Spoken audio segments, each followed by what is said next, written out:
There is so much going on in the streaming space right now. Understanding how it impacts you is important. Yeah, in this State of Streaming report, we cover 5 trends affecting cord cutters right now. We'll talk about Disney's plans to make ESPN available as a standalone streaming service and discuss whether live TV is dying. We'll also talk about some slight movement we're seeing in some cities getting some local channels on fast services.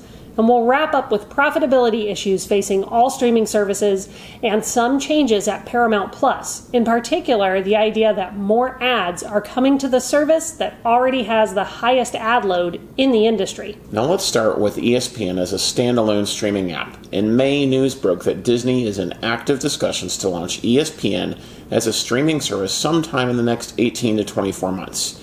This would be different from ESPN Plus, which it currently offers for $9.99 a month at time of filming, on its own or as part of the Disney bundle at varying price points.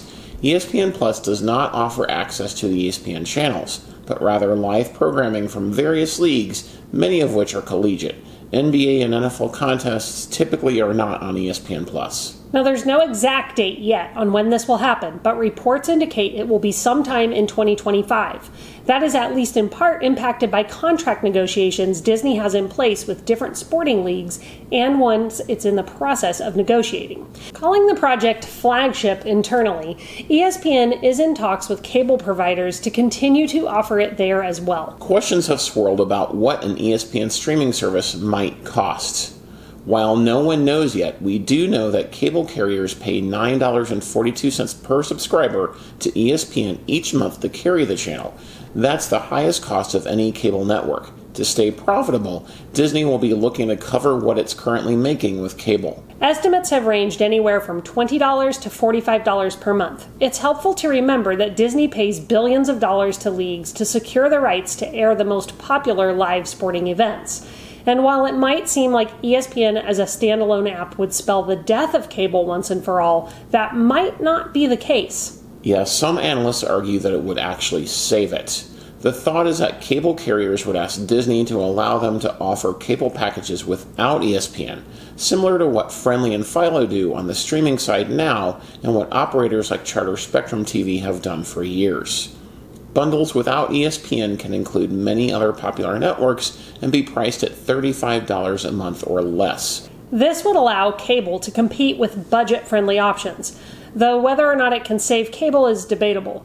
And that leads us to our second topic, live TV, or more accurately, cable TV is dying. As we've reported on during our recent live streams, which we air on Fridays at noon Central, cable subscription levels are plummeting. If you haven't caught one of those yet, take a moment to subscribe to our channel so you can be notified when we're live or when we release a new video. Now, since July of 2022, streaming services have captured more viewers than cable or broadcast TV. So many people have cut the cord now that subscription levels are down to what they were in the 1980s. A report from Couch Potato shows that 53% of U.S. homes don't use cable or satellite, and they estimate that by 2025, nearly 3/4 of Americans will have cut the cord and ditched live TV altogether or switched to a streaming service. Cable operators lost 3.5 million subscribers last year, which was up from 2.7 million in 2021. Comcast lost the most. A full 2 million customers cut the cord on them last year. However, media companies, including Comcast, are investing heavily in streaming. In fact, Comcast is relying on its streaming services to offset the losses in its cable business. It owns Peacock and gained more than 20 million subscribers in the fourth quarter of 2022. The writing is on the wall for cable. Even the media companies know it.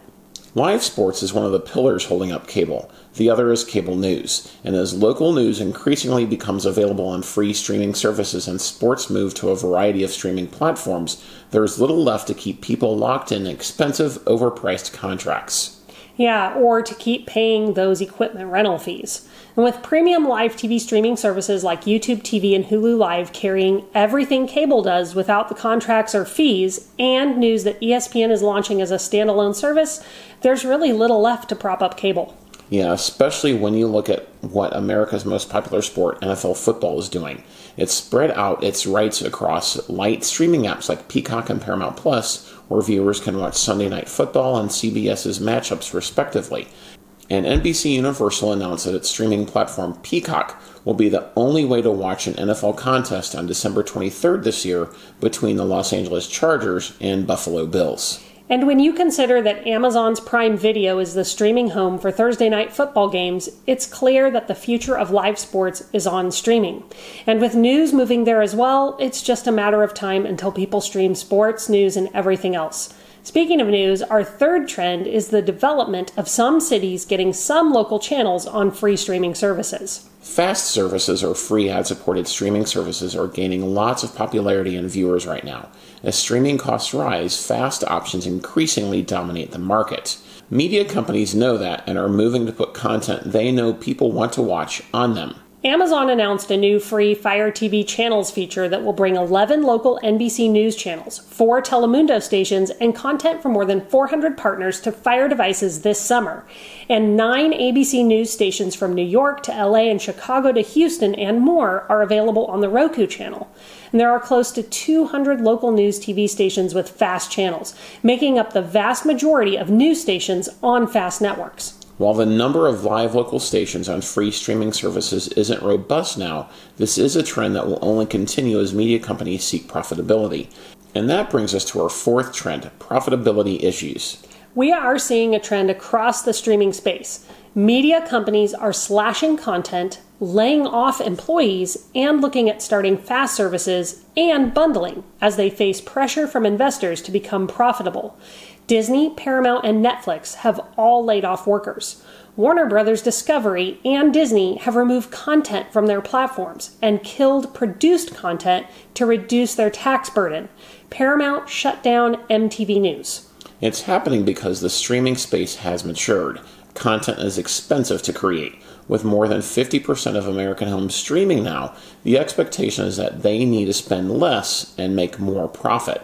Cutting costs and raising prices are the two ways to do that. A third way is through advertising revenue, and that takes us to our fifth trend: more ads are coming on streaming services. If House Stark's words are that winter is coming, then streaming's words ought to be ads are coming.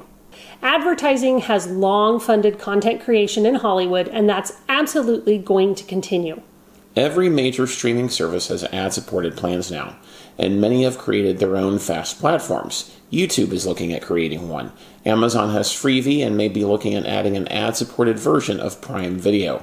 Fox has Tubi, and Paramount owns fuboTV. The move makes sense when you think about it from a business perspective. Paramount knows it can attract more advertisers when it combines the audiences it has for its streaming platform and Showtime, which it owns. Paramount Plus has the heaviest ad load in the streaming space, but it is still about half of what it is on broadcast and live TV. So there's still plenty of room for streaming services to show more ads and generate more revenue for them. So that is what we should expect. If you want to stream without ads, you're going to pay a premium for that. Ad-supported plans will remain cheaper and will show more ads. It's becoming more important than ever to stay on top of your streaming budget, because prices are going to continue to go up as time goes on. Well, that does it for this video. Let us know what you think about these trends in the comments below.